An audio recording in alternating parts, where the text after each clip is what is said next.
Hey, good morning. What a difference a day makes, right? So, in the last 24 hours, I have traveled 617 miles in an EV, in a Tesla Model X. It is one of the finest road cars I've ever driven. And I've driven a lot of cars. I've owned a bunch of them. My favorite up until this point was the Jaguar. What was it? A Varden Pla. Okay. Stretched version. I think they're 2 inches longer. It was a great car. It had a straight 6-cylinder engine. It was a 1990. Gorgeous, kind of a baby blue, robin egg blue, leather interior. It just got down the road. I mean, we'd drive this same trek back and forth between Ohio and South Carolina. And when you arrived at either end, it's like you just went around the block. Same exact feeling in this Model X. The difference is the Model X helps with the driving. If you've not seen this, what they call traffic aware cruise control, I call it tactically aware cruise and control. With it on, okay, that's not the self-driving. That's not what they call the autopilot. Okay, this is just cruise control. Like you turn your cruise control, I turn it on my Jeep, and it does a great job, by the way. We got a Jeep Wrangler 2-door. It does a great job. When I click the button either up or down, it actually increases or decreases 1 mile per hour. It's the only vehicle I've ever had with cruise control that did that religiously on the dot. Of course, the Tesla X does as well. But anyhow, 617 miles. Now, it took longer than I'd hoped. The thing that you don't understand, that I didn't understand until you experience it, is this power curve, this battery profile, if you will. So you pull into a supercharger. One spot I pulled in, I think I had 54 miles of range left. Okay, not a lot, but plenty. You know, I got to the supercharger with 54 miles to spare. And so it's a 250K charger, and I think it started somewhere around 158K. Okay, and there's a lot of reasons for that. It could have been somebody else plugged in next to me. You know, there's a lot of details. But as the battery starts to fill up, all of a sudden you see the kilowatts per hour dropping and dropping. Next thing you know, it's under 100 kW, and you still got a ways to go. But never fear, the Tesla calculates that for you. I was plugged in, I can't remember where it was now, and it says you have to wait at least 10 more minutes to get enough battery capacity to get to the next stop on your trip. I mean, it plans that out for you. Think about that. It's like, hey, I'm going here, so this is the trip, and it looks along the pathway and say, hey, we got a supercharger here, got one there, and you cannot get to the next supercharger unless you stay here another 10 minutes.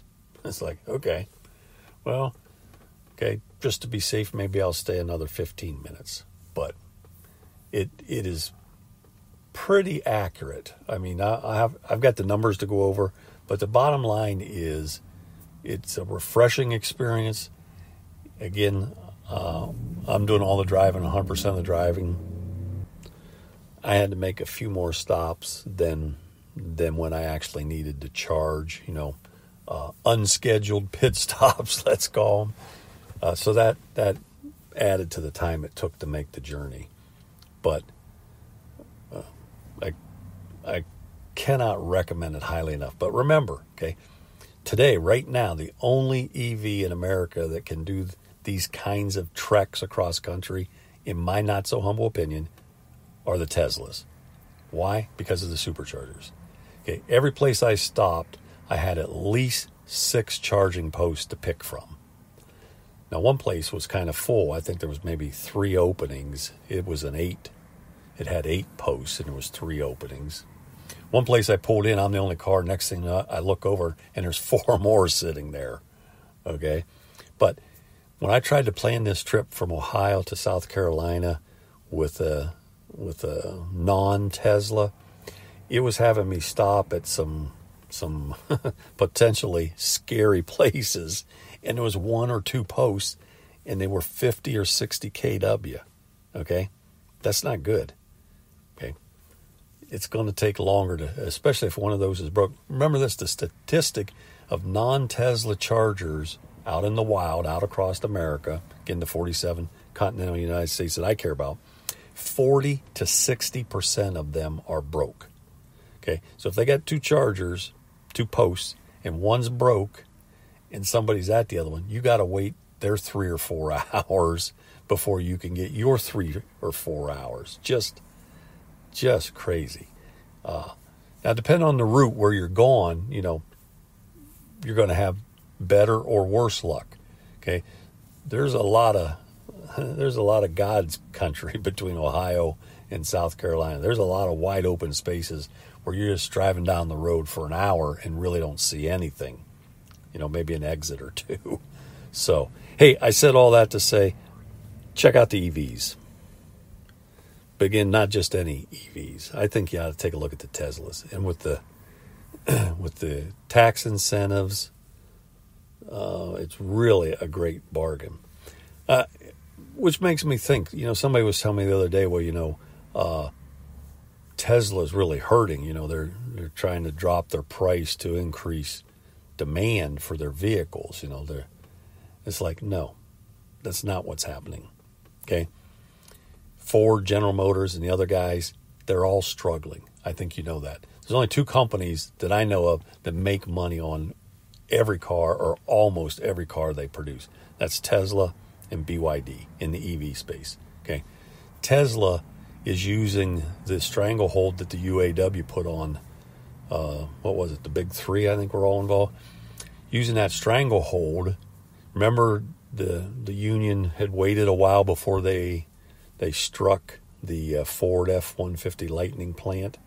It wasn't the first salvo they fired, but Ford and General Motors saying, hey, this is a great time to cut back. And I don't know if they blamed it on the union, but they said, for whatever reason. Well, here's the reason. People figuring out they can't go very far in these EVs. If you're going to leave your backyard, you need a Tesla, okay? So Tesla is just stealing market share left and right. That's what this is about. They're still making money on every car they produce, okay? The margins are less, okay? You can be concerned about that if you want, but I am not, okay? They are creating a dynasty. Their manufacturing process, there is no equal for it other than maybe over at SpaceX. Hey, I could go on and on. Not going to do it.